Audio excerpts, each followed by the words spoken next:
Okay, welcome everyone to tonight's Exploring the New Age Flight of the Navigators show. Exploring the New Age is what we're going to do, and Don's with me. Hey, Julien. Hey, Hi, Don. everybody.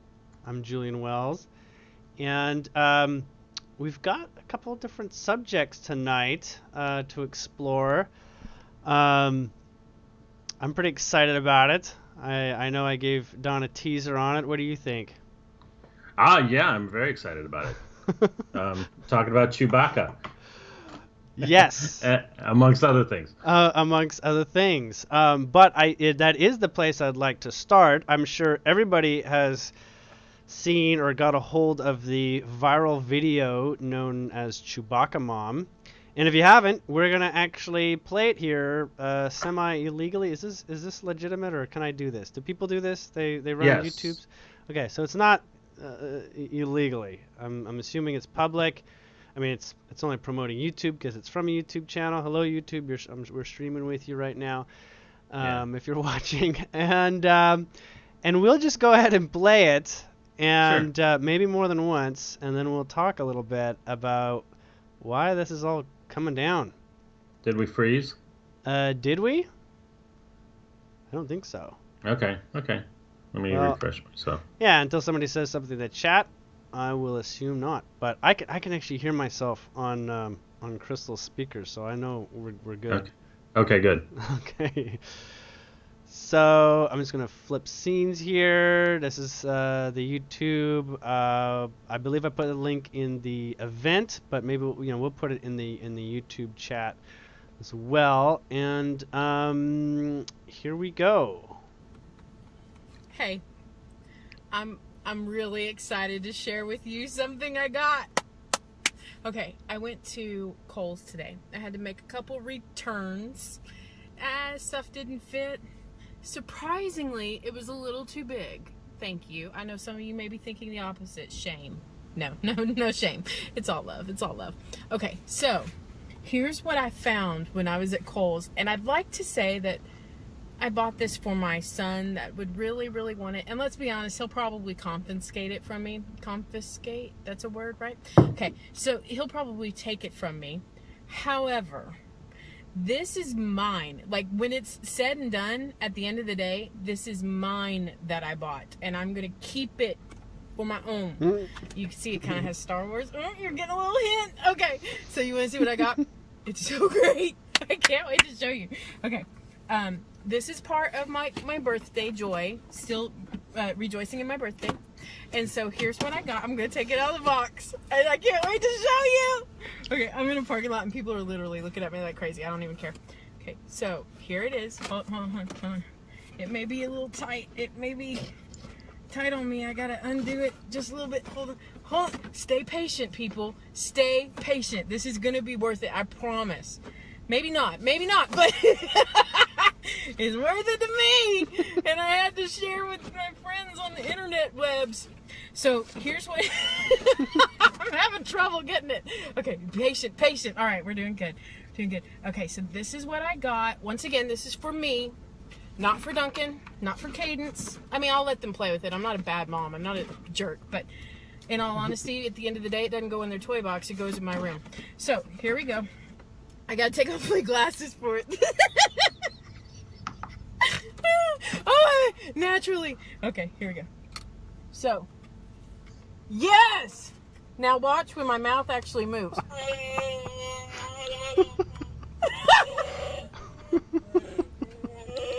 Well, you know you'd be reacting the same way. That noise, it's the mask! Here, listen.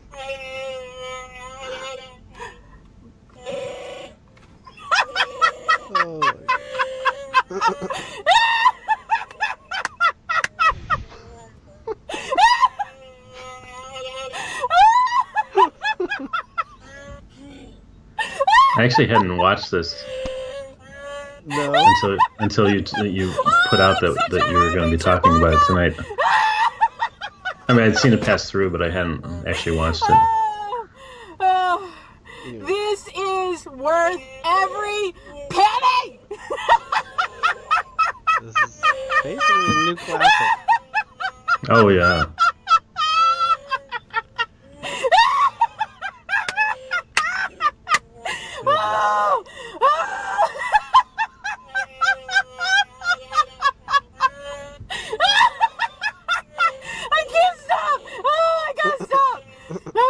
Okay. Oh my points. gosh. I kind of want to drive around like this. Oh. Okay, now I'm going to let Chewbacca talk here.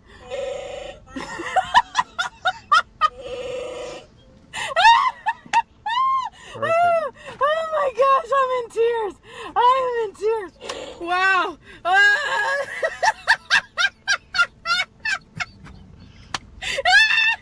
It's a happy lady. The best birthday present Very happy. ever to myself. Wow. Oh my goodness. Y'all have an incredible day. It's the simple joys. Goodness me. And that is the one. So, I'm hoping the video came through okay. I didn't actually, I've never tested anything like that. But, oh, there we are. But, so, it's easy to find. You can check it out again. I don't think we need to go through it again, but I don't know how else to put this. That is better than any tarot reading as to what we're looking at here. Okay? I don't know. It's as perfect as it could possibly be in terms of a reading. Okay? It's basically everything contained in one spot. That's kind of what we're looking at, maybe even just this summer. Okay? So, how many themes are going on in there? From what she says, to what the subject material is, to, just how this spirals into the media and all this. So, Well, sure, and then what's talking about what has happened to her since that was put on is just amazing. Yeah. So, just a little backstory. If people have not seen sort of like the other backstories and what's gone on, she's gone on to the Late Late Show. She's gone on to Good Morning America, I believe it's called, right? Yeah, something. And, numerous YouTube videos that have also gotten really high numbers since. She's an overnight star, that sort of thing. So, and basically, people are wondering, how did this video produce itself? And essentially, she had, decided to go return some yoga pants to Kohl's. And she decided to browse a little bit because it was her birthday. And she was basically buying something, maybe for herself or whatever.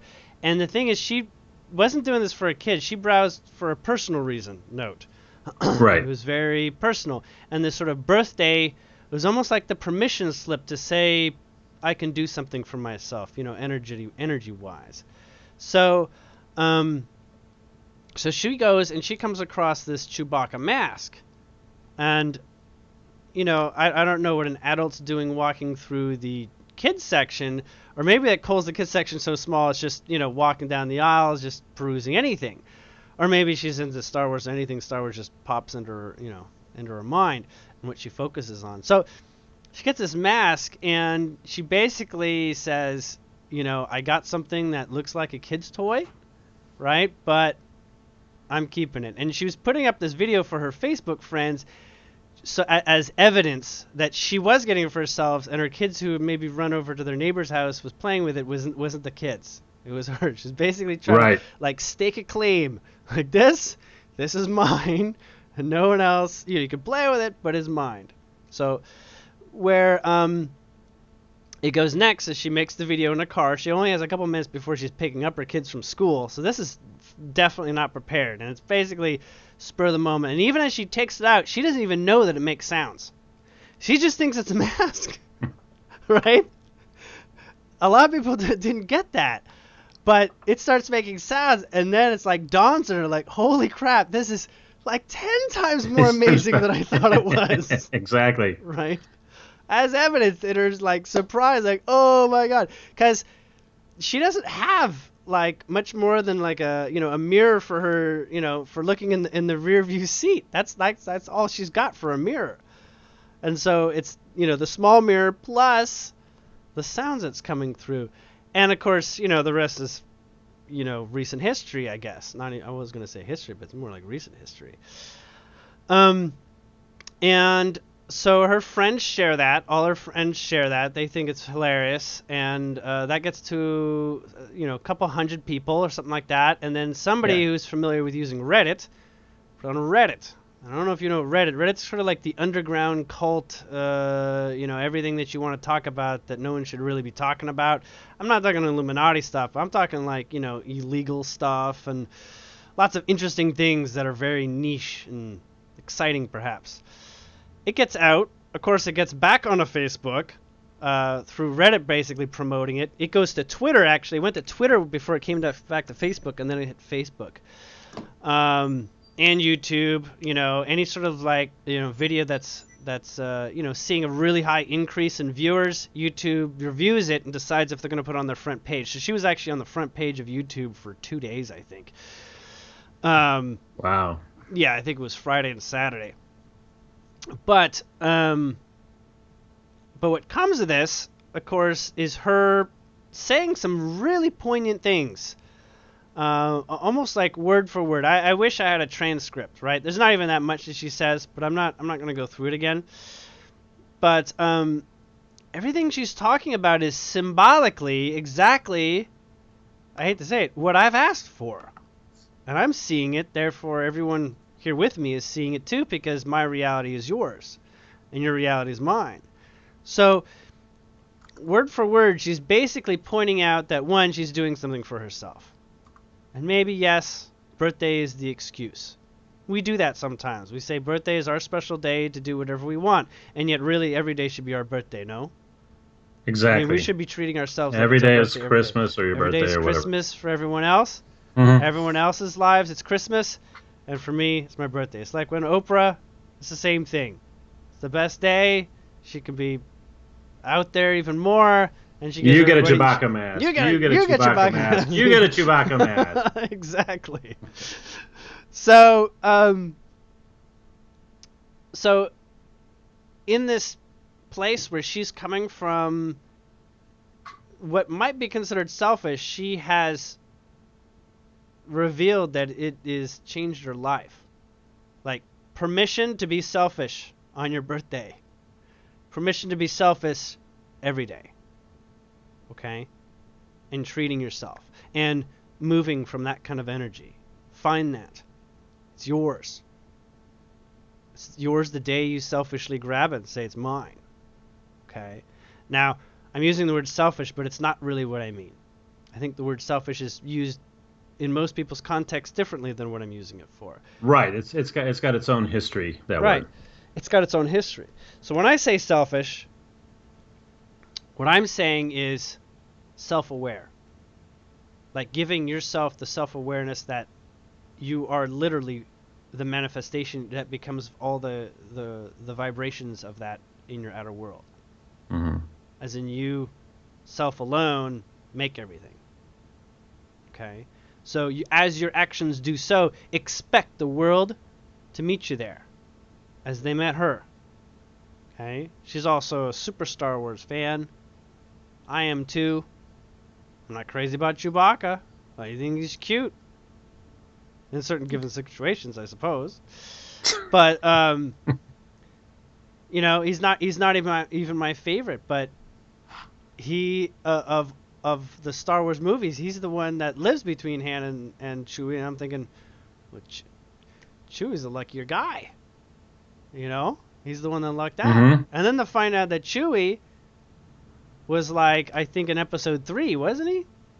Like there's like a war going somewhere or something like that. They go to the Wookiee world or something like that. And there's a war going on there. Maybe it's in the second episode. And Yoda says something to General Chewbacca.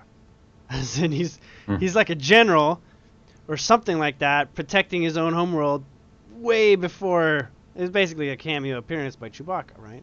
Mm-hmm. And she not only gets that, on the Late Late Show, there's a letter that was sent in to be read on air in front of the show, Right. where the person who plays Chewbacca, and I forget his name, I apologize, I'm not as big a Chewbacca fan. Peter Mayhew. Peter Mayhew. He's a Yes. very tall man. They liked him because he fit the demeanor. He fit the costume. And he had the right movements and stuff. And he basically sent an invitation and 4 tickets to an exclusive, basically, behind the scenes show or something like that, event in her hometown that's occurring, like in the next month or something. Mm-hmm. And he basically is set aside time just so that they too can have like a meet and greet alone, like just time between the two of them. And she lost it. Like, she's still losing it, and everybody is still loving to watch this. You know why everybody loves watching this? Who wouldn't want to be tickled into the fantasy of whatever they choose? Well, and this also shows how the movement works and the weaving works, because honestly, if you had gone to Kohl's, you would have probably walked right past that mask, or had you bought it, you may not have made a video, or you might not have called it your own personal copy. Exactly, and it's all those things. So the weaving of the mask that had to be created and designed in advance and shipped to Kohl's, and her being there for that is all part of the synchronicities that then allowed her to not only experience her joy, but then she chose to express it so that we all could share in that. Yeah. So perfect. In short. If anybody wants to know my recipe book for exactly what you can do to jump into alignment, study that video. It is one step after the next, the full package, for you to have as an exciting adventure as she gets to live at this time. Not the same necessarily adventure, so you may not be getting your own Chewbacca mask, sitting in your car and videotape. No, that's not what I mean. Energetically, symbolically, how this person is reflecting on their experiences, explaining exactly how life progresses. It's a recipe. Right. You're reading somebody else's story that tells you about yours. We'll all have our own set of synchronicities that bring together what we need to be experiencing at that time. Yes. Yeah. Crystal just pointed out synchronicity. I have a Star Wars cookbook. Crystal, if you got a chance, maybe you want to bring that over. I'll show it to him. There's actually a funny image on the front. Uh-huh. I'm not gonna say it. If you already have the cookbook, don't say anything in the chat.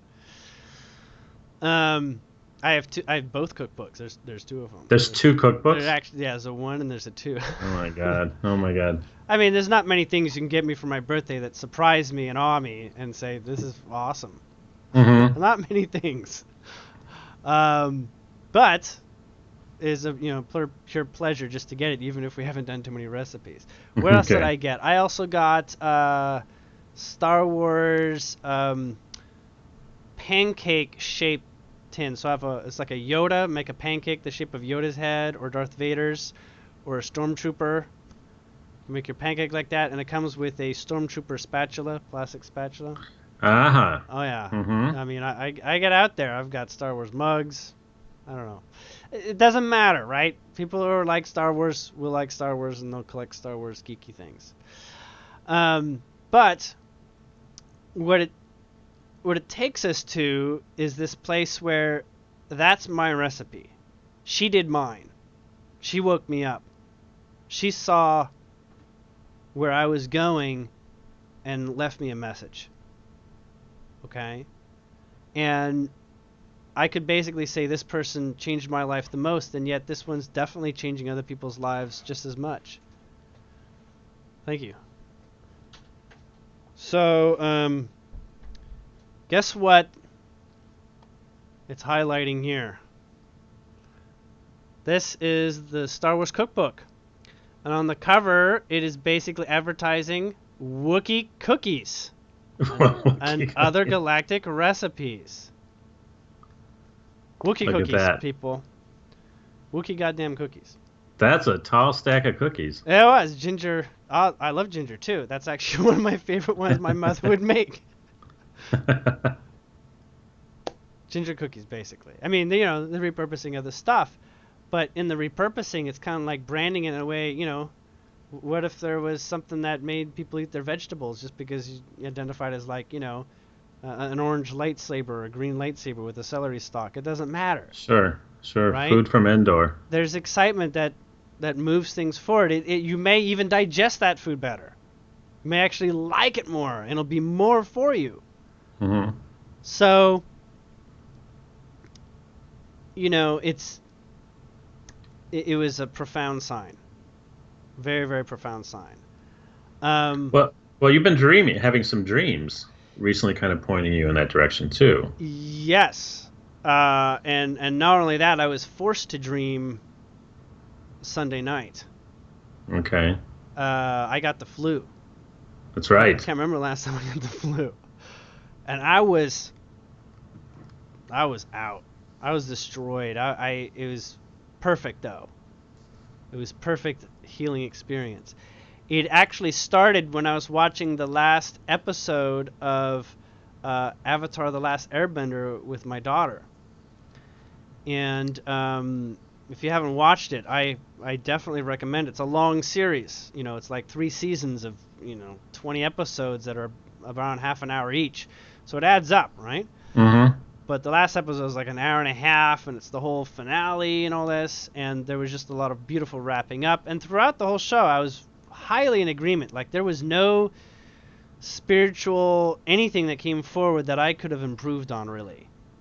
Like, it really is quite nice to see somebody see that all the way through from end to end.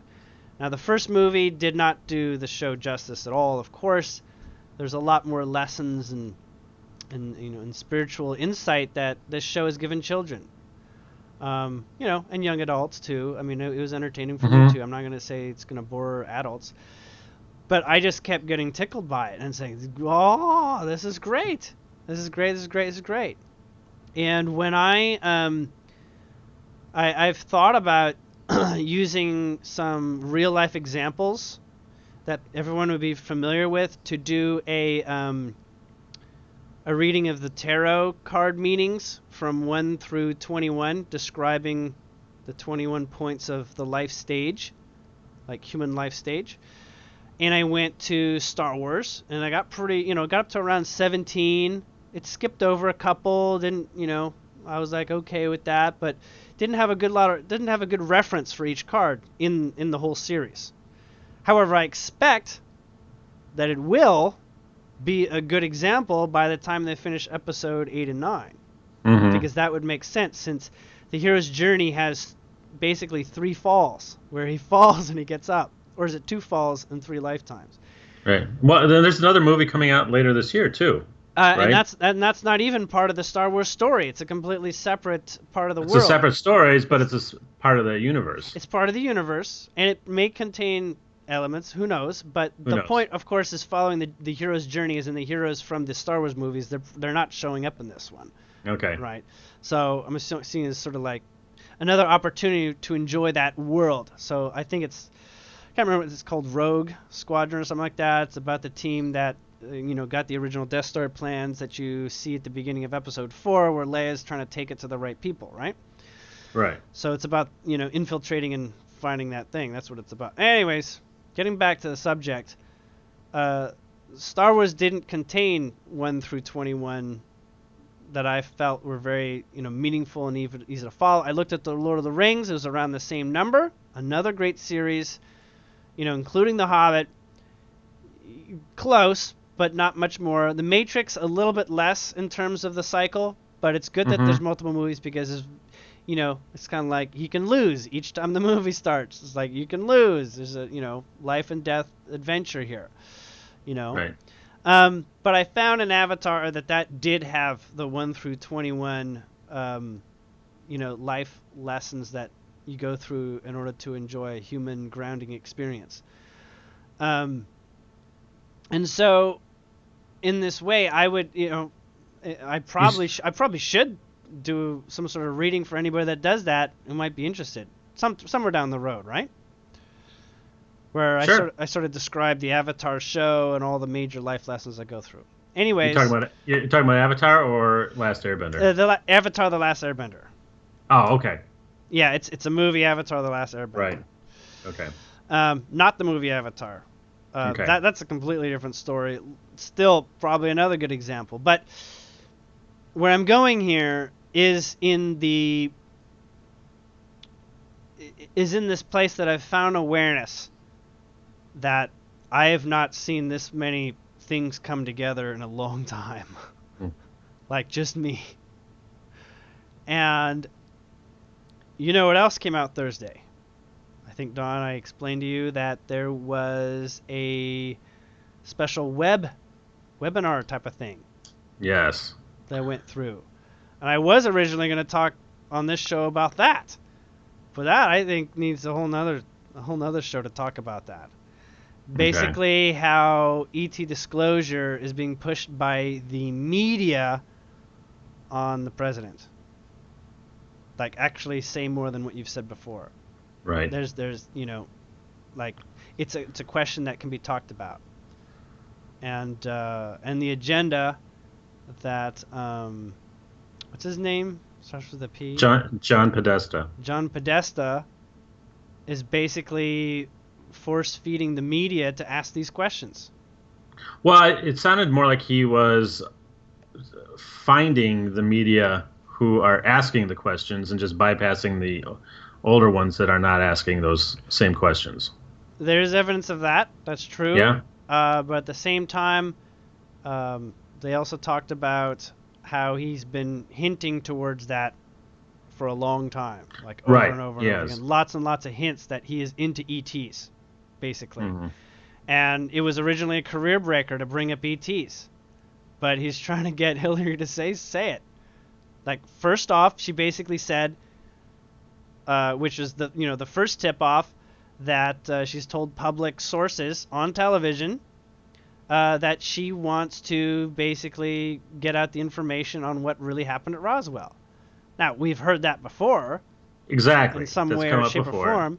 But never to sort of endorse someone. Like, that is an endorsing promise. Right? Mm-hmm. You could say you'll do that, but to say my platform, I want to get everyone's vote on that, means that there's a lot of people that would be voting on that. Just as an indicator of what Podesta believes is important out there. That's like a third of voters would say that's probably the greatest mystery we could actually begin to understand better. Okay? It may not sound like a great platform, but say, hey, if we actually find out that Roswell's coming true, even, I actually believe, Hillary for saying that. Whoever it is that's promising it, I actually believe it now that I'm going to hear it, which means they're more ready. Which not only means that just means the vibration's coming together, people. Exactly. It's coming together. And there's a lot more to it. There's a lot more evidence behind this effort coming forward. The question's been asked several times to Obama, and the answers are getting wimpier every time. Like, almost obnoxiously so. He hasn't been spoken to directly yet, so that's what we're waiting for. We're waiting for that press conference where they originally asked the press secretary, but they're waiting for the press conference with him himself, right? Press secretary said, I don't have any notes on this. What am I supposed to tell you? Well, and I think that's an idea of how much progress has been made vibrationally since Obama came into office. Because if you go by David Wilcock's, the information that he's put out is that Obama was fully prepared to talk about it on live TV a few years ago. And when he went to Finland to get the Nobel Peace Prize, that's when that spiral happened in the air. Yeah. And he was basically told, your plane can fly through that if you were to release that kind of information. So the fact that what I'm saying is, I think he had the intention, but didn't have the opportunity to do it and live. And vibrationally now we're at a different place. Yes, we are Yeah. definitely in a different place. Notice Yes. however, also, the first time that was asked to the press secretaries because Obama wasn't even in the house. He was actually on a trip, Right. right? So whether that is also supportive of him not telling anybody that could possibly get him into danger when he's on the road, Mm-hmm. right? So, Yes. so that is another sign. There was some shifting energy-wise on Thursday. I want to say it was pretty. It was like the starter of the lunar Right. full moon. I mean, I want to say it's like the full moon is a big part of it, but I want to say it's the sun too. It's almost like the sun decided to put more energy in here, and the moon was going to give us another angle of feeling what that was like, and he's experiencing and allowing those feelings to be more validated. It's like the full moon, for me, has brought forward this lady, in a way, for me to see like Yes. another way of looking at insight. Right. Okay? I mean, it does operate backwards like this, but she's, showing a very emotional place that I feel like as a kid. Or when I'm like a kid. Or, exactly where I want to be in returning to my youthful approach to life. Mm-hmm. So, I will probably be talking about this again. The reason why I'm not is because I would like everyone to have a chance to follow this conference. It was about 2.5 hours long or something like that, and so I'll be putting that up. And when I get the link, it's probably on YouTube. I just haven't done my research yet, and I didn't think it through. But I'll get that out there.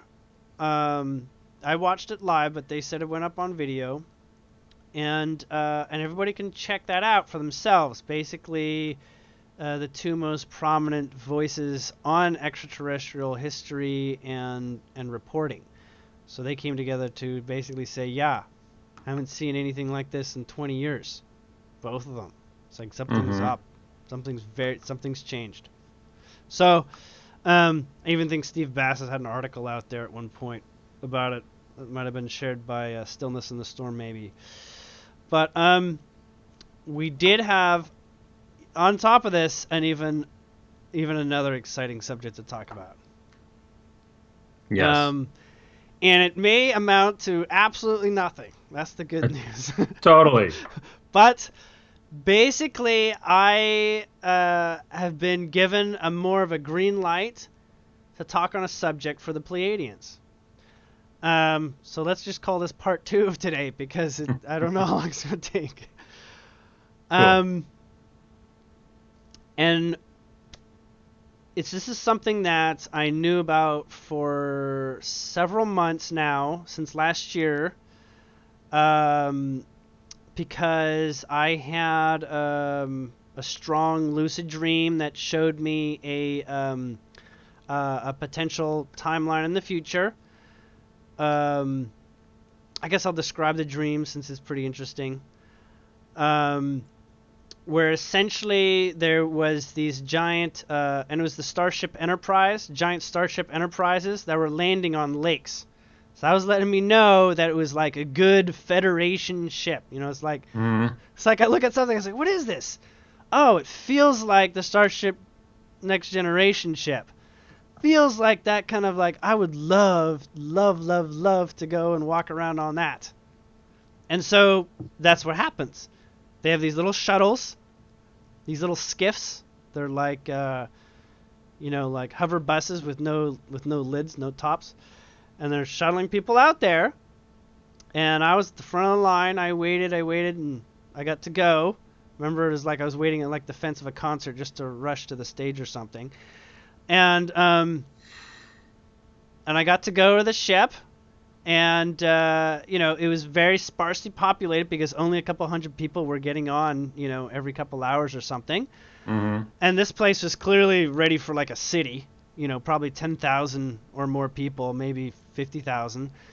So something that might hold like a stadium, but all in one sort of like mall type of complex kind of thing, and it reminded me of a mall. Like, you're walking down main hallways, and there's like storefront, like window, you can see inside it what's going on, sort of rooms all along the sides. And it was like for shopping too. It was for like finding stuff to play with almost. So it's like a cruise ship. Like a cruise ship. I've never been on a Okay. cruise ship. It's a cruise ship. That's what it is. But yes, and so it had like this long hall down the middle, and I was like one of those little puppies that shows up in a new house and just wants to check out all the rooms and runs around. Boop, boop, boop, boop, boop. Oh, I gotta see this. I gotta see this. I gotta see this. I was going everywhere I could possibly poke my head in, and I was like running, like running, as if like Disneyland was open for the first time, and I was checking it out before any line showed up and making a decision on what I was gonna do. Right? So I was like, okay, all the options is what I want to do. So, I can't remember exactly actually how we entered it. I don't remember that part. I don't remember the entrance, if it was through like a doorway or something like that. I just remember I'm there, right? Mm-hmm. And I could actually map it out. I remember it that well, that lucidly.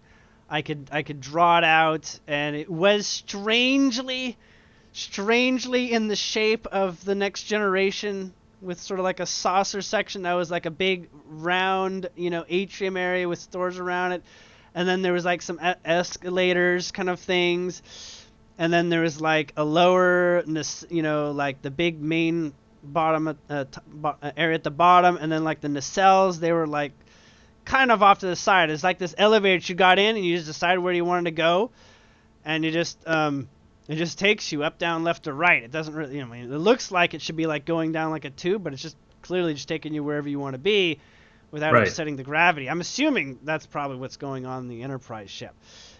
But so things are off sideways and stuff, and I would get in, I'd look around, am I going to get off here at this floor? And I just get back in, and they would ask me, like, where am I going? It's like, and it's funny because I literally remember, I don't know where I'm going. So, and I don't see a list of choices, I just see a diagram. So I'm standing there, and I'm basically just waiting for somebody who knows where to say to go to walk in. Like, it was that, like, unprofessional in a way. Like, it was not set up for me not to know what the name was of where I wanted to go. There wasn't any, they should have put these things up, but it was like unprepared. It's like, oh well, shoot, okay. So, Well, it's kind of like how we move through life, right? right. How do I know I want to check out the food court? I didn't know it was a food court. So, anyways, by virtue of like basically jumping into other people's elevators with them or waiting for somebody, that's what was causing me to hold on. And then I realized, oh, a lot of these people, they live here already. Like, these are, I thought these were some of the other 100 people. I thought were empty. For some reason, I mistook the idea that I was walking into an empty shell of a ship, right? Yeah. Like, that's, like, it was just emptied for us, and it was just going to be like, hotel room, and we just do whatever we want. I thought it was going to be a bit like that, but apparently not.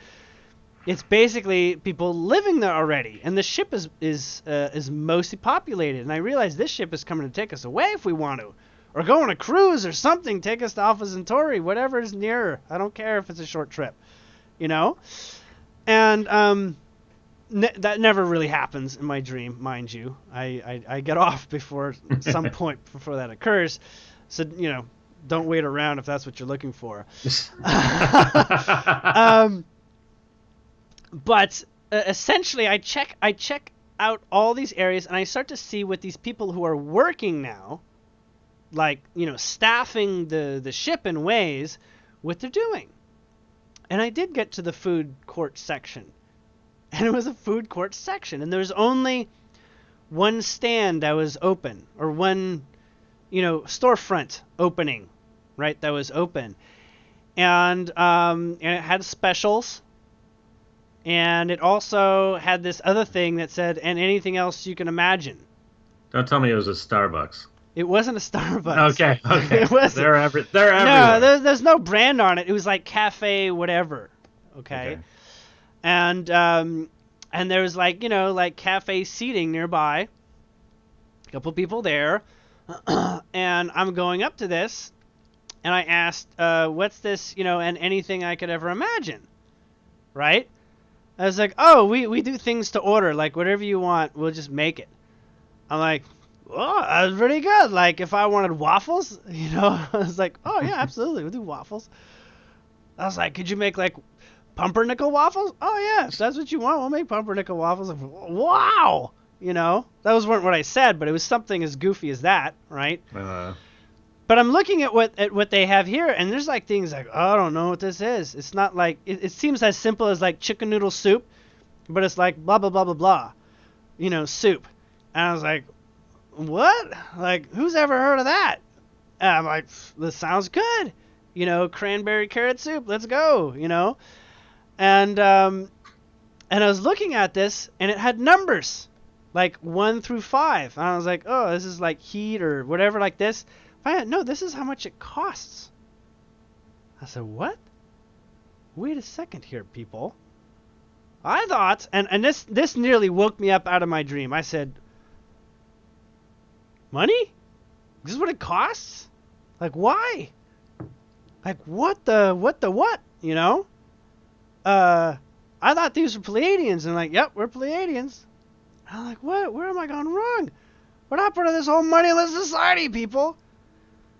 And that is because when I think of that dream, that's what I'm thinking about. So that's why I haven't shared that one before.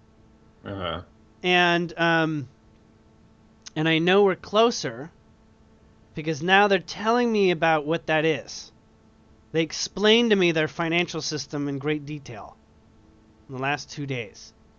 They explained to me the crediting process. And I know that disclosure is coming sooner because now that I understand, that dream isn't sort of like a crook in my craw. Right? Mm-hmm. It's not preventing me from saying, wait, I only want a moneyless society. What the hell's this? This option, this reality where credits are true. Or something like that. So I know we're getting somewhere here because they're telling me about it. And it's coming up again. So I can talk about it. Mm-hmm. And so would you like to know? Please. No secrets here, Julien. It's just you and me, Don. No, well, I mean, so obviously, this is a system that doesn't rely totally on bartering. No. Nope. So it's an orderly way to deal with this. So yeah, you'll find it's somewhere in between bartering and credit system. Right. And when I saw credit system, I was like, what do you mean credit? Not like credit as in lines of credit, but credits as a monetary measurement. Right. Like a single credit is like $1. Right. So it would be like a paycheck would be whatever credits. Yeah. Whatever credits you receive for. Yeah. And it's not the same. I was like, what? That blew my mind too. Like, doesn't everybody, like in Belgium or something, like they're offering this, they put on this bill that pay everybody $25,000 and you don't have to do anything. If you want to work, then that's extra. Right. Something like that. Basically a basic living, stipend or something. I thought it was gonna be something like that, and it's not. And well, it's partly that though too, because all of their basic needs are already taken care of, right? Yeah, I was just about to mention that. Okay. Normally, when we think, hey, if we can't have money, not often I'm ahead of you. Okay, so go ahead. Good. So it's not. This comes and exists after everything's taken care of, because when you first think no money, hold on a second, how am I going to eat, sleep, get around, see my family, how am I going to get to do anything? All those basic things, travel, money, health, and lodging is all taken care of. Right. All at the standards that you would like it as like a minimum level. And I don't mean like minimum like I'll live in a shack in the woods with no electricity. Like that's enough to live. No, not enough for surviving. No. But saying I can do, I've got a computer, I've got internet, I've got good lighting, I've got, sunshine. you could live in a shack in the woods, but you're probably going to have some form of free energy Yeah. and internet connection. So you Yes. have that option. Well, Yeah. correct. I mean, look, I'm living in a log house. How rustic is that? Well, It's got electric heating though, so I'm like, oh, I'll take the electric heating. I was like, I love it. I'm taking it, right? Even before I Yeah. even walk in, I'm like, Chris and I stand there. We'll take it. You know? We go, oh, it's got electricity. Oh my god. That's just following our excitement. You know? And wood floors. There It's we got go. wood floors. It's got electric heating. It's got, whatever. It's got a fridge. It did not, however, have a dryer. So we went about, hanging up our clothes. I was like, this is kind of rustic. We have to go a little more rustic than just the wood. Anyways, off on tangents. We'll get back on track here. I know. I'm supposed to bring you back, and I just turned you off. So go ahead. Okay. So the credit system is not what you would think. Originally, you'd think of it as like a merit system, right? Mm-hmm. What am I saying? You have no idea what to think of it. I haven't even told you anything. Okay, so I first thought it was based on some sort of merit. Like you do something and you merit, and somehow, some credit currency is showing up in your pocket, okay? So somebody else is observing your behavior and giving you a credit. Correct. Some sort So of you've merit. merited it some way. Yes. Yes. And it made a lot of sense for months, actually. Months and months and months until I got upset with the merit system, and I'll tell you why. The merit system worked in all the instances that I saw because, and there was another instance I'm gonna quickly share. There's this basement area, okay, that I went into. It's like this huge parking garage. We'll put it that way. And there's all these sports cars and like hot rods, basically really precious vehicles known on Earth, right? Right. And the first thing I'm thinking is like, what the heck are these guys doing collecting this stuff? Like, what's the point, right? And then I find out they got on the other side, just a little ways away, they got their own NASCAR track, right? Look at a NASCAR track on a ship. Like, give me a break, right? A big ship. Yeah, and people are drag racing, and there's just all sorts of like performance racing things like this. And I was like, oh my god, like what have I walked into? What kind of crazy people are these people? And I realized on one hand, they actually prepared all this stuff for the people who did want to leave, and wanted everything they thought they'd want there. So I'm sorry, Don, at the area in the food court, there was a McDonald's. There was. Because I knew sometimes someone might want to open that up and enjoy it. Of course. So, at the time, I felt it was distasteful, but whatever. I'm sure it was the kind of McDonald's where they can make it where it doesn't, mess up your gut or something. Simply by being served by a Pleiadian, I'm sure you'll feel different. Well, more likely. And more likely. Sometimes when you need your gut messed up. So. Okay. Well, I'm not going to argue there. Okay. Okay. Right. So there was all these cars and stuff. I was like, how do you get this? And they're like, well, first off, these are not created by our machines. These are pieced together from actual cars on the surface of the planet. Like, these are acquired from Earth. And I'm like, what? Like, these are not illusions. These are not holograms, blah, blah, blah. No. These are the real deal. Like, there's no, I accidentally broke a headlight or something like that. I just sort of, manifested a new headlight. Everything's authentic. It's like the relic system, And there were cars there that weren't here, from here. Some of them were manifested and sort of invented on the fly, and in sort of like a holodeck kind of follow your imagination sort of place. But I was like, so if you guys crash your car, that's that. I was like, well, it's up to you. You can get a replication, but everyone knows if it's from Earth or not. And I said, well, how would you know? So because none of our machines produce smell strong enough for humans to detect, right? Because the Pleiadian sense of smell is insanely sensitive. So their machines that replicate stuff don't replicate in the vibration of smell.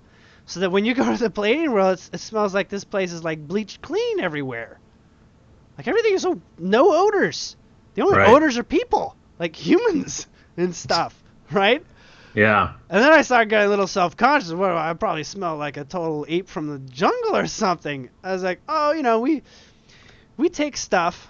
I'm like, what do you mean take stuff? Take stuff to, to like calm down our sense of smell.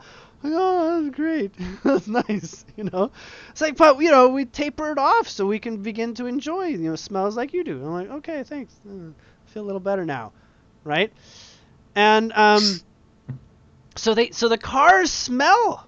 They smell like oil. They smell like, diesel and these things. And it's like, it's a beautiful, beautiful thing. And you never think you get that much out of it. But that's how people know if it was real, because the replicators can't do it. Lots of little nuances just to share. Another element is I did go to sort of like what would be considered like a lounge, alcoholic kind of lounge, bar or something like that. Right. With like it's mostly sofa type things, with like inset ground, little areas where you sit in a circle. Very, I don't know, hippie 80s style or something like that. 10 forward. Right, 10 forward. But of course the alcohol was as alcoholic as you chose it to be. And not only that, you could tell exactly when you need to go and be off the alcoholic effect. So it's basically an alcoholic effect exactly how you state it to be. Not to mention you could also take basically a thumb press into something and all the alcohol will be taken out of your blood right away if you just want to stop at any point. So... Okay, so getting back to... the credits. The credits. All right. I had to share a couple of these things because I'm going to use the credits to sort of use these examples. Okay. That's why I was getting into them, because each of these had actual credit associations. The cars, they were like 55,000. We'll just say 55,000 blue credits. The food was like 1 to 5. So it looks like, your $1 to $5 lunch meal and your $55,000 hot rod, rebuilt and put together, right? Right. So only people who had 55,000 credits were going to get that. And then my question was, okay, everybody, how do I get credits? Right? And that was, and pretty much what we're probably going to spend the next 10 minutes on. Because acquiring credits is a system that can be done technologically and organically, as in you don't need technology to do it. And it's kind of like the idea that you're transparent about what you have in your wallet, right? So at any point, anybody can go up to you and maybe through a mechanical device determine this is what you've got. You got so many blue chips, so many red chips, like poker chips, basically. Got so many of these. Right. And they're various colors. And they basically know exactly what they're looking at. They know, where you stand. And depending on the colored chip, each colored chip is acquired through different kinds of activity. So depending on what kind of activity you're doing, you get a kind of chip. So if you're doing anything that's like social, as in like taking care of people, nursing them, or like healing them, or daycare, or teaching children, any sort of like social, community offering, you get a blue chip. And that's the blue chip one. The green chip one is whenever you do something that is giving your abundance that's undefined. So if it's outside of any other chip, it's considered green. It's like the general go-to. It's actually considered the least functional valuable because it's the largest number in rotation. Like so if you give somebody a blue chip, you get a green chip? No. Oh, depending on the situation, okay, the number of green chips to blue chips will change. Okay. Okay? It's based on how much the person who has the blue chip to give you is wanting the green chips. So in that way, there's a bartering. The difference is that you don't actually have to figure that out. you have like a display that tells you exactly what your exchange is. It's like going to different countries with your money exchange, except it tells you what the exchange rate is. Okay. Like right up front. It's like you open up your wallets. Can we do business? Do I want to do business? And it basically tells you what it's worth to you. You basically have it. The system knows what you value already. You don't even have to say, Sure. I want to sell this for this much. Remember I was talking about Pleiadian artificial intelligence? You have a personal assistant. Like Right. Ask Jeeves. It's there and it watches you. It's there with you every day. You ask it a question. It's like the computer in Next Generation, except it only talks to you. If you want other people to hear it, then you say, and it's assumed that maybe you want other people to hear it. Other people hear it as well. Okay? It's not a chip. It's actually a crystal that's a computer that's attuned to you on your frequency, just like a radio signal. So it goes to your brainwave, and the crystal is talking on your very specific wavelength. So it can talk to you even though it's somewhere else on a ship or anywhere else. But the crystal is a type of artificial intelligence. It's born as if it's a full human. You can presume, all intents and purposes, it has the intelligence and bearings of a human. However, it comes with a blank slate. All it wishes to do is to be your ultimate personal supporter. It learns everything about you and tries to do its very best to make you pleased with its analysis and choices. And at any point that you say you're wrong, it's like, absolutely, tell me anything and everything. I watch you always. I idolize you in every possible way. All I ever possibly want to do is make everything work out for you and take away assumptions and make life ready for you even before you know it. It's like, I know what you want for your birthday even before you know that it's available for your birthday. That kind of thing. Perfect. Okay? I could make a really cool video if I got one of those right now. Yeah? Yeah. So, right. So it's an artificial intelligence, but it's not. It's actually just crystalline intelligence. Crystals are alive. You'll figure this out. You'll figure out they do almost the same thing. Only you have one that's basically interfacing with all the other crystals in a digital way, like with computers and and everything electronic. It's all connected. So you are connected in this system now. Are you transparent? Of course you're transparent. If you want people to know something about you, then it's there. If you want them to not know something about you, basically you might have to state, in order to lock this down from people asking the right questions and then getting access to this information I don't want them to know, you need to make all stipulations. If they ask about this, don't tell them. If they ask about this, don't tell them. If they ask about this, but if they can find a way to access your information in ways that you haven't protected, well then they can access it. That's all it is. If you can figure out how to access information, you may.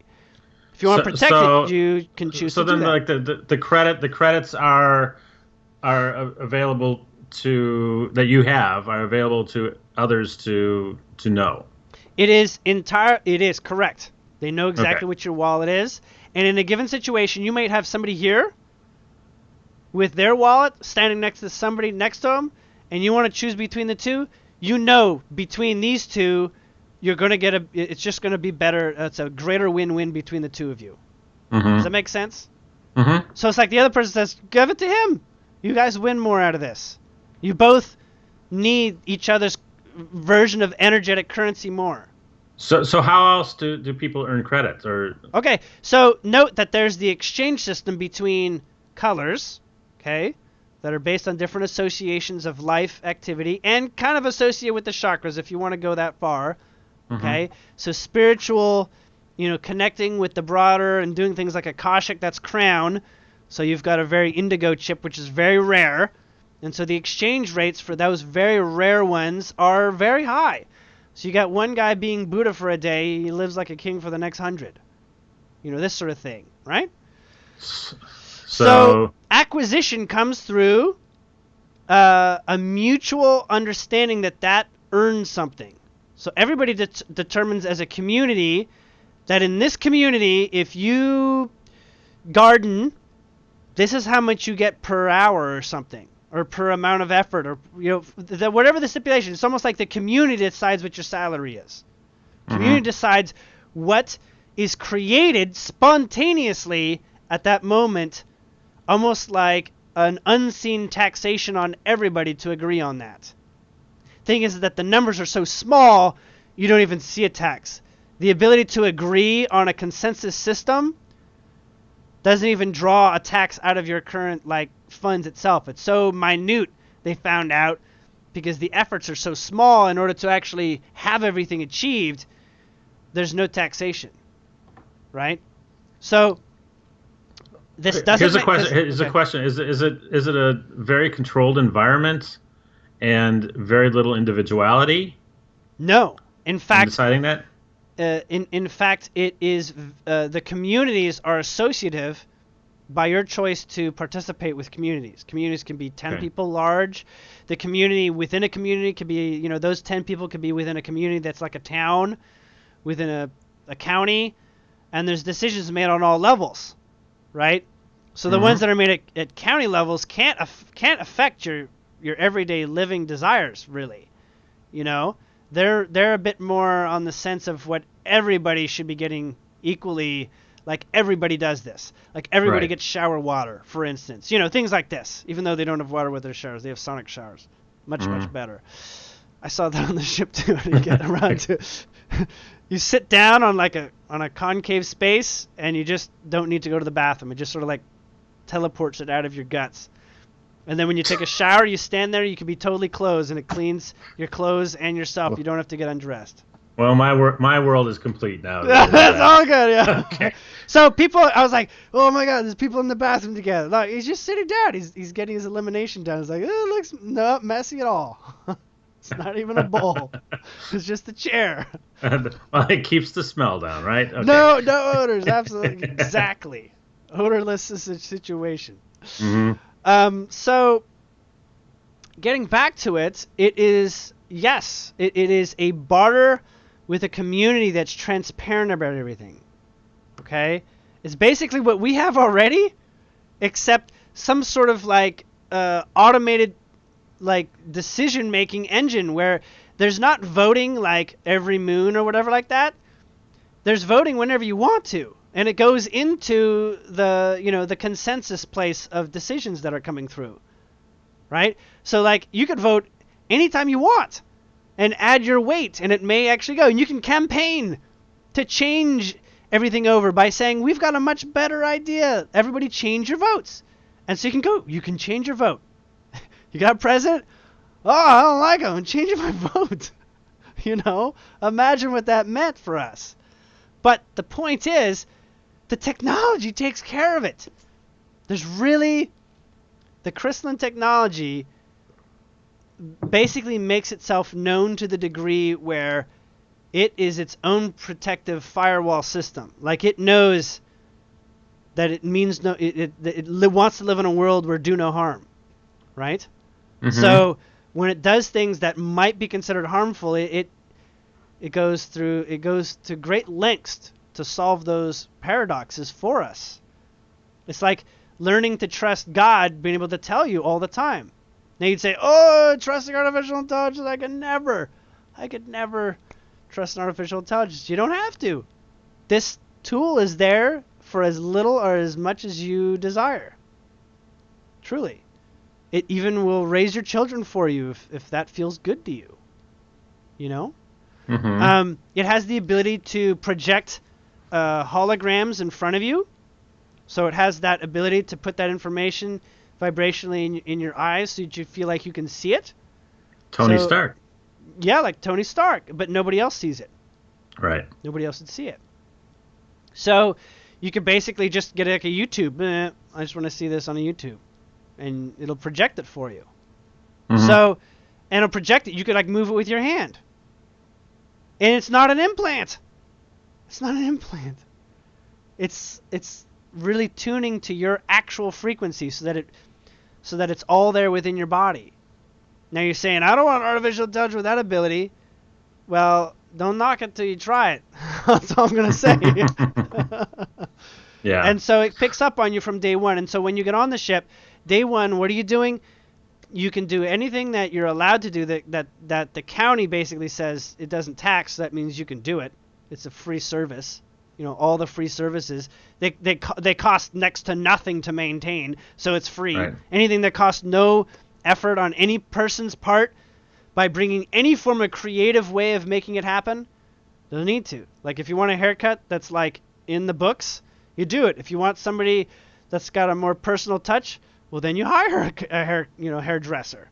You see. Okay, so then going back to the credits. Yeah. Okay, and how they're earned. You earn them by participating in things that the community agrees is useful. Now, if that's picking up trash, it's picking up trash. But if you're the only one doing it, you're gonna get like 100% of that of what's allocated for people taking up trash. Does that make sense? So let's just say, it pays $100 an hour. 10 people are gonna get 10 per hour, and then soon they're gonna be like, no, it's not quite worth it at 1 per hour. I don't feel like doing it right now. Mm-hmm. But in the middle of the night, the rate changed because the community decided that in the middle of the night, it's like 6 per hour. Okay, but like no, it's like 600 per hour. So you could do it. You get 600, and you'd say, but what about this idea that there's not as much cleaning if only one person is doing it, versus 10? Well, you say you set the stipulation. It says the most a single person will earn is 600, but actually it's ready for allocating 5 600s at once. So it's all calculated, and it's all sort of like weighed in a system by whoever cares to vote. So if sanitation is something you care to vote on, then you vote on it wherever it is. If it's at the county level, then you do it there. If it's the city level, you do it there. As in the city level is an addendum to the county, but must follow the county. So it can't usurp the county, but must follow as an adjustment. Right, but okay. So you've got your basic things, and actually, I mean, my guess is that trash pickup is probably something that can be handled with technology, also. Correct. But, right. So yeah, that's right. But as far as an advanced society is not really talking about earning credits simply just for picking up trash and daily and that sort needs, of thing. right? Right. So needs. but how does that society view like the greater what in their view, what are the greater jobs that are available to beyond just the local needs?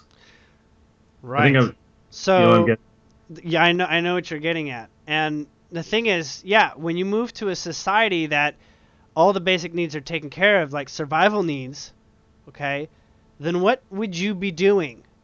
Right? Like what would you spend your life doing if you weren't, what's a value comparatively saying? Like I could say I could be lazy on my ass playing video games all day. But in some way, if I want to do anything beyond that, I might have to do a little extra in order to find myself able to do that. So what would I do that's this extra, and what would be worth my time doing it? Like what would be the one thing that's valued amongst all other things? And that's creativity. Right. Creativity itself, quite literally, is the precious resource. The Pleiadians have been living thousands, sometimes only hundreds, thousands of years on a planet with very little creativity to speak of. And things are the same. And you know what they do in those situations? They change how time moves. And they say, let time speed up. Let's get on with it. Back to the society that has creativity. Right? Right. So they actually speed time up. They all basically, from anybody who visits, it's like they all start to go into canatotic states. Like they start moving so slowly, you almost don't believe they're moving at all. And you say, oh, they want something in the future, so they're slowing down. They're going into like crisis, cryostasis in a way. Okay. Right? So they go into cryostasis on that planet in various areas, maybe just the whole city, or maybe it's a part of the hemisphere, so that they can wait till creativity shows itself up in the star cycle. Right? In the movement of the planets or the stars or whatever, there's cycles where creativity is inspired by all energies all around. They wait for that time, they know it's coming, and they basically say we'll take life real slowly, so that in the way that you slow down, it's really like saying, oh, I'm getting there in 2 days. We're moving. Life becomes creative and inspiring for everyone again, because we all move into that reality where that energy is very heightened, and things happen in order for that to occur, and everything happens in 2 days. Time speeds up for them by them moving more slowly. So visitors who are moving at a different frequency, we don't show up and see people just sitting there. It's part of our cognitive dissonance to interfere with people who are at a different vibratory state. So that's why people of different vibration are invisible to people of the other vibration. Okay? Right. So like the ethereals on our planet. No, not even talking ethereals. We're talking even on the visual spectrum and the auditory spectrum. It all comes together. Okay? Like, for all you know, there's somebody living right where you live right now in another dimension of another frequency. But it doesn't matter. It really doesn't, because as long as they're not screwing with your life, who cares? You know? Right. The space is as useful in however it benefits. But that's also why a lot of ETs do this thing where they show up and then they take off. When they're focusing on us, they have to meet a vibration of physical. The more physical they are, means the more they're intent on following what's going on here. All right? And so there's ships that we can't see because they're still living right outside the vibration. What happens when the Pleiadian ship that I observe is like, Earth and us are so one together? They will show up and they won't blink back out. They'll be like, oh, humans love us. Oh, we would love to be there too. Oh, it's going to be so much fun playing, and them observing all the creativity that there is here. And then us observing all the creativity they've had with their technology. Because they have tools for exercising the creativity out of you.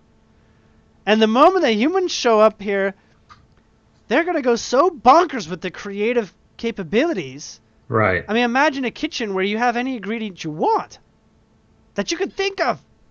And you don't even have to mix it. You could tell it to be, certain parts to be done by yourself. You're the commander-in-chief of the kitchen in every possible way.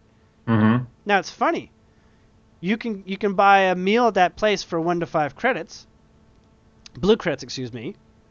Green credits, it's somewhere around 7 to 8 in the occasion that it was. But you can go and literally eat food that was grown, like from plants, not replicators. And that food's like 200 to 300, right? 200 to 300. But you can have it. Right. Because there's a point where you start earning credits and more credits and more credits, and then you start realizing the only things you want are the things from home. Like, you know what? This false, easy to get to hot rod doesn't make me feel special anymore. I want the real hot rod. I want the real Lamborghini Countach. And so there's this place where, like, everybody on ship is, like, living a beautiful life, and everyone on Earth is like, all I gotta do is restore this Countach, and I'm a billionaire. You know what I'm saying? And I'm a billionaire on Earth, because I'm given the real American deal or something. The real thing that smells like a car. Right. Even has the flaws of the human, the human touch. All those things. And my little bells and whistles. I put my own sticker on there. That sticker will never come off that thing. It's like a signature of the artist.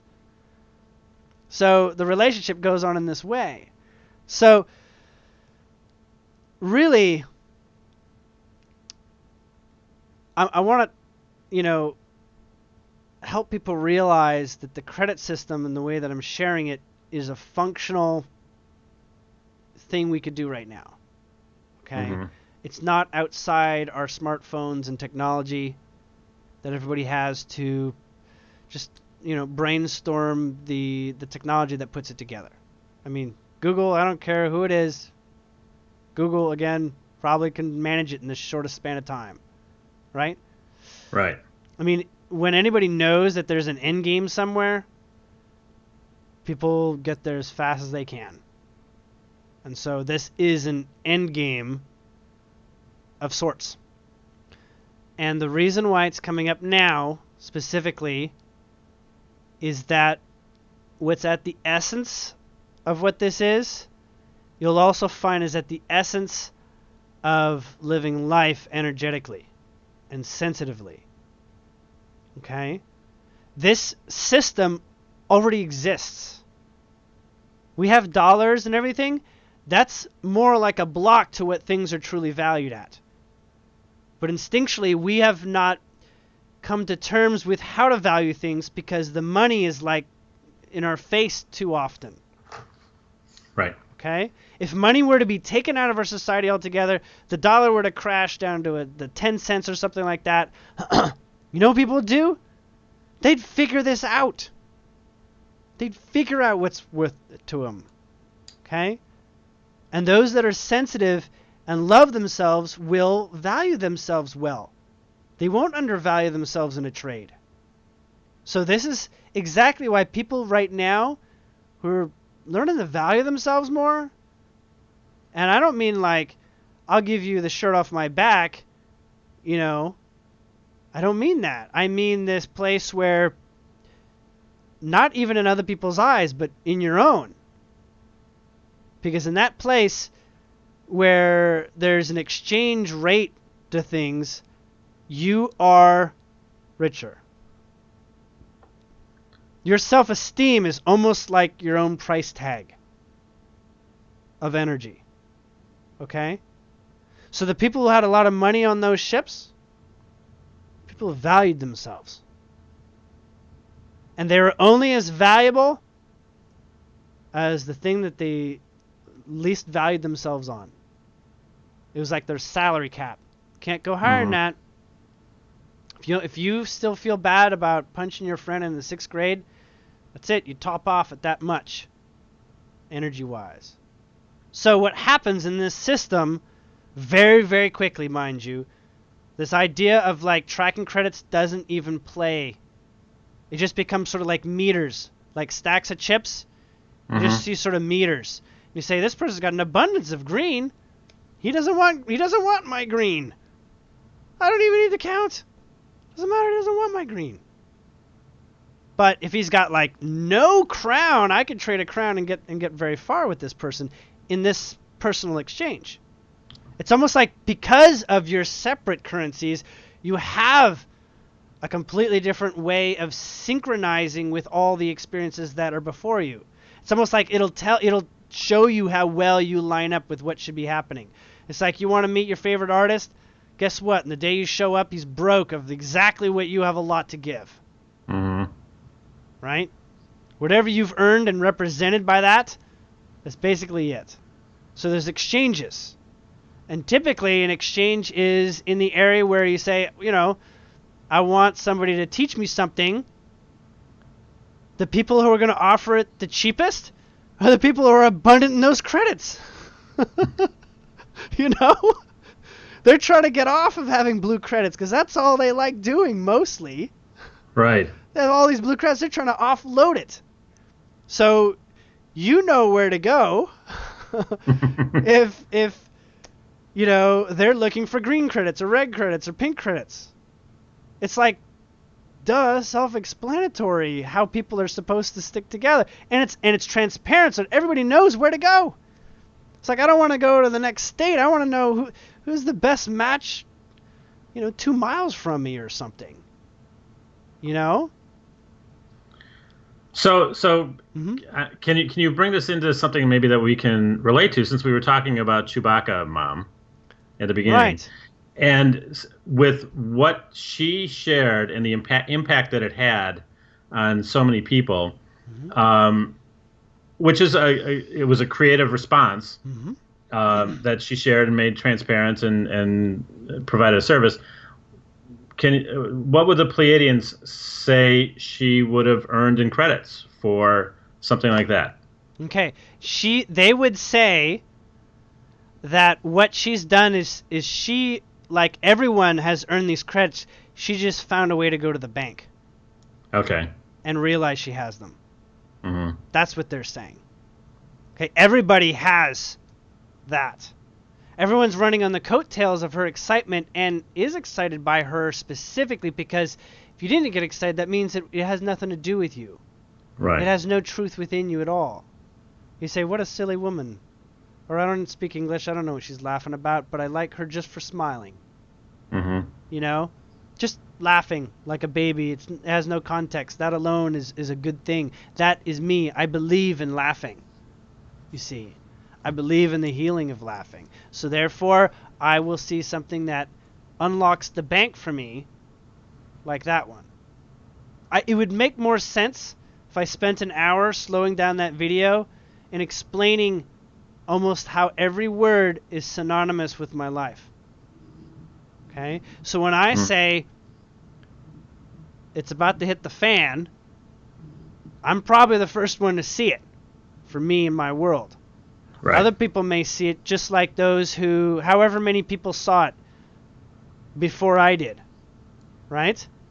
That's how many people are ahead of the curve on me in my vibration, in this way that's going to open up the bank for me, in a way, okay? And it turns out there's only I can't remember, 120,000. I caught it when it was around 120,000, and now it's in millions. So I'm somewhere... Yeah, like 140 millions, yeah. Yeah, so I'm somewhere in the 120,000... What's that? 99th percentile? Uh-huh. Of who's going to see this earlier. She's the first person who saw it. Right. She's living a life that anyone would agree, if you were her, you would be on top of the world. Same thing. Same thing that makes me excited about her experience is very personal to me. And in my own way, it's true. See? But it's like I can tell my story. Everyone else would have their own story, and I'm sure it'd all be very similar in the way that they have a lot to relate to it, if it made you laugh even. Mm-hmm. Because that's the majority of what it's about, is laughing. I mean, it's a good 70% to do with laughing is healing, and we could all use some healing right now. Right. You know? So, you know, that's 70% agreeance. I mean, that's going to basically cover what? 70% of the American population at the end of it all? Of course. 70% of the American population will know about this. And if not, they'll know somebody who knows about it. Right. Right? So, that's why laughter is, you know, numero uno on the get going into laughter world. You know? Mm-hmm. And that's why we have comedians. And this is why we choose to be funny ourselves, or silly. I know I can be pretty silly myself, so can Don. Maybe more silly is what's on the you know, the recipe or something. Right. But no, they've said that to us, so. Yeah, so it's you know, when looking at the end to end, I'm basically saying, you know, it's not going to take me very long to find a way to live just exactly the energetic recipe that I find in common with this woman, with Chewbacca Lady. Right. And I'll be able to get as much as I can identify. So I'll be able to go as close to having the exact same experience as her by following everything that's a joy that I can identify in it. Nail it all out. Pull it all out. Recipe. As much as you are like this woman, her interest and where she is and all the factors that come through, including laughing, you have now got a shortcut. So, you know, I owe thanks to Chewbacca Lady for showing a recipe of vibration. Okay? Perfect. Now, I am what, you know, has been called a reality programmer. And I would say more like reality analyst. Like programmer analyst. You know, programming analyst. Because analysis is the majority of the job. Right? So, yes, you know, programmer analysts, rather than just programmers, computer programmers, they're out there to basically solve programs that are already made and they have bugs. So it's like showing up at somebody else's program and figuring out, like, what did you do here? Let's see what we can do to get this back on track. That's reality programmer does. 90% of the time he's not doing his own, he's helping everybody else. You know? That's why I fit in the way that I do. Without ever needing to be called a guru for anything. Exactly. So, okay, I see some questions. We do have some questions. Let's make sure we get those in. We've gone way over time. I'm sorry. I know. Okay. I'll send them to you. Can the credit system cause division, like the millionaires' many chips from the poor or chipless? No. In fact, in their society, it shortly turns around to admiration over one's interests and focusing on what creatively defines them and says, I've got a Corvette. Oh, it's me. It's beautiful. I love it. You got nothing else. You put all your time and energy into earning that and putting that out. You know, nothing actually will pay you 55,000 credits in a given experience. So you really work towards it. You identify with it. It's beautiful. And when you're done, you sell it to somebody who wants it too. It just moves on, you know? And the fact that a real Corvette versus, a digital Corvette means you put that kind of energy into it being that reality. Oops. Because when you are choosing a reality, how do you know its value to you? Like, what is the mechanism for determining a value when you have any number of choices and any number of things that can actually come true? The person whom you're trying to reach is currently unavailable. I got you. Please leave a message. I'm not going to leave a message this time. So, the division quickly becomes admiration. Because everyone is doing what they love, and nobody is sort of like doing what they love that someone else can't do. In fact, it's almost like inspiring. Much like an actor does a really great job in a movie, you're like, son of a gun, I wish I could have had his job, and I could have done his job better. It's not what you think. You're like, oh, it's such an inspiration, I want to do that too. You know? So differences are celebrated. Like in very creative ways, and it's often a way of demonstrating your creativity by sort of like what sort of dynamic mix of things that you like to give attention to. It's like your own energetic portrait to say that you can be proud of. What's the next question here? Actually, I'm going to see if I can get Dawn back. Come on, Dawn.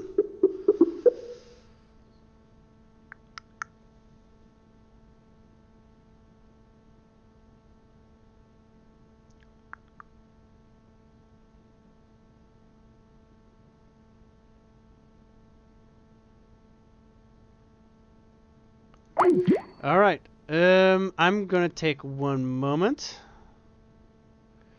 And I'm going to flip over to the chat room feed because I believe there's some questions there. Oh, isn't that a cool trick? Can the criticism cause division, like millionaires, many chips from the poor? Well, the thing is, since everything's so transparent, you know exactly where the greater exchanges are. You know who benefits better.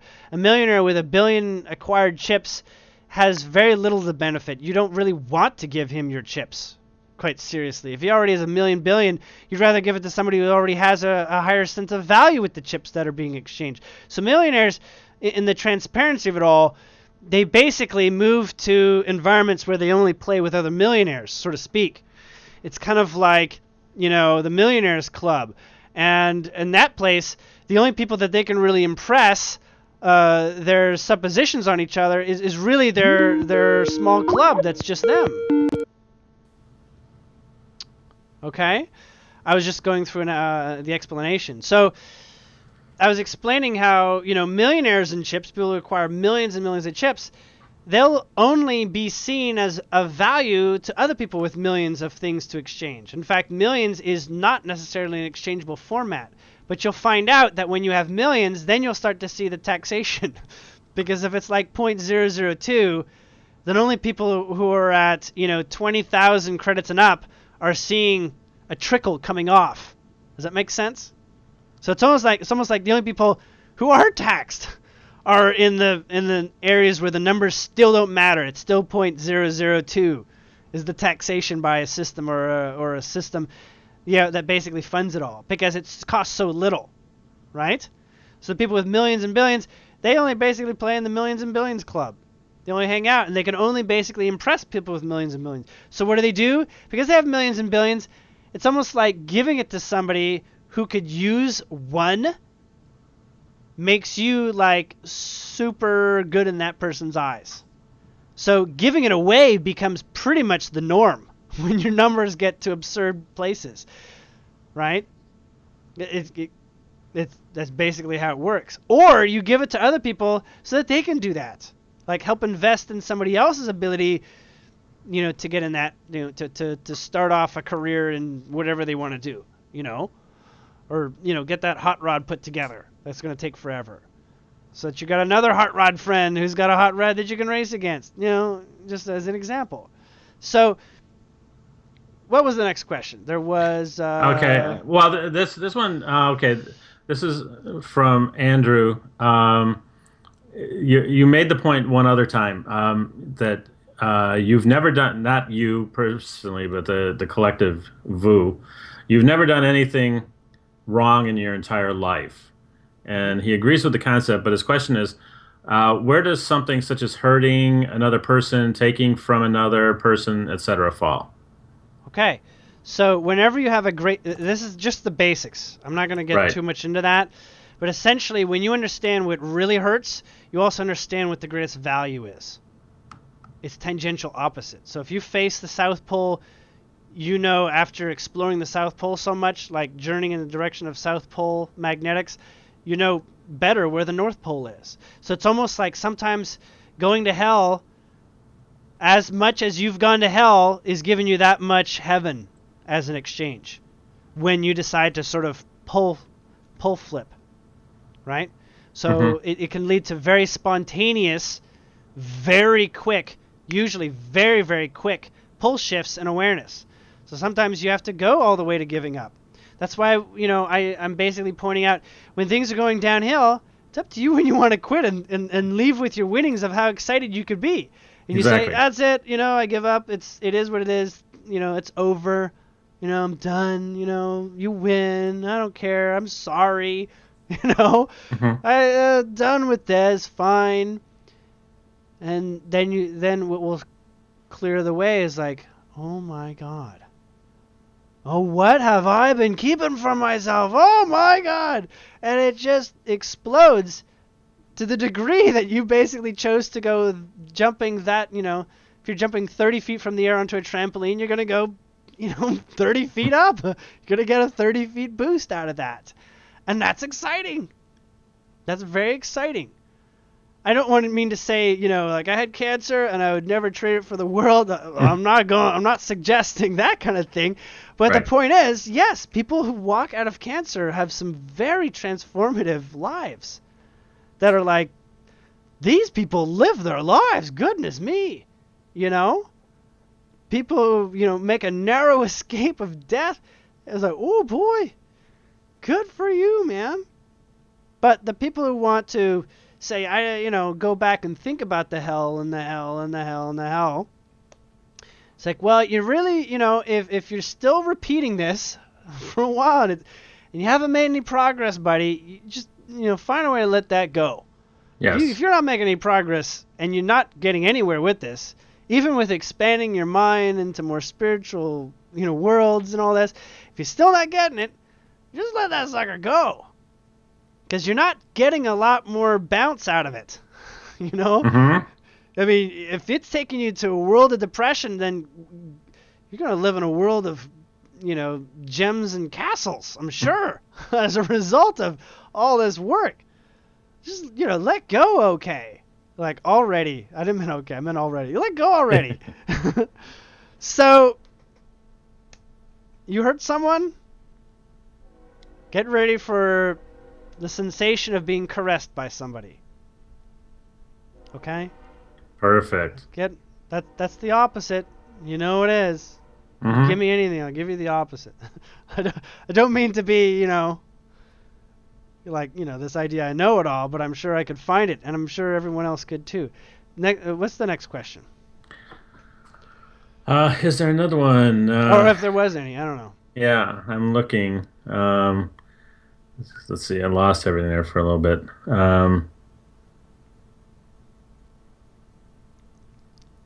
No, I think we're good.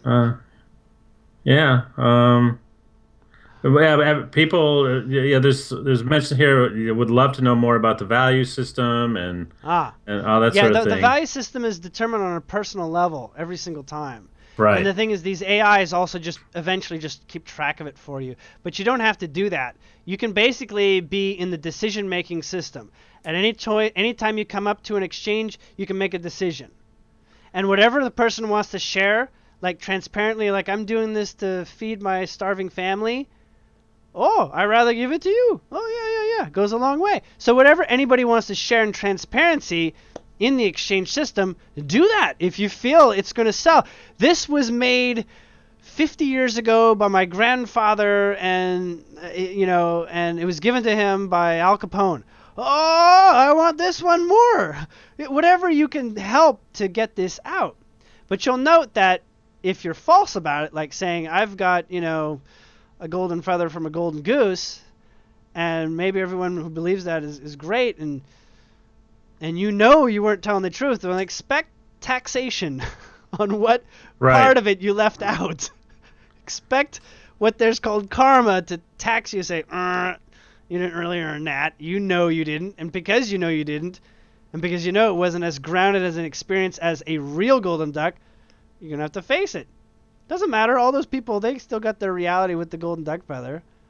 It's real. In their world it is. Until they had some doubts, and those doubts are proven. So. Oh, Dawn always walking out. We will call him again.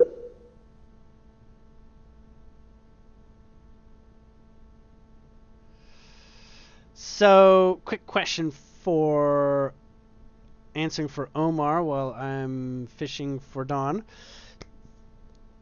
Any ideas why I hear chirping around me and what it could be? Is basically the person whom you're trying to reach is currently. It is basically the sound of energetic snaps. Actually, that means it's almost like you got a static electric field around you. In some way of looking at it, it's not electric and it's not static, and it's causing ripple changes in your reality. So you're probably going to get something different occurring in your life as an effect, maybe side effect, or who knows.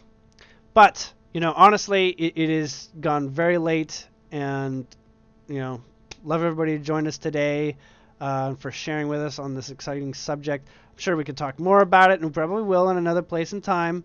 But for the moment, you can ask your questions or leave your comments in the chat below, and you can stay tuned or tracking me at julianwells.com. And if you want to book some private time with me, then you would go to julianwells.com/book-me, and it'll hook you up with my booking tools. And, of course, you can find me at Julian Wells' public page on Facebook. And you can find me on Facebook directly, just, Julian Wells. And thanks, everybody, and good night.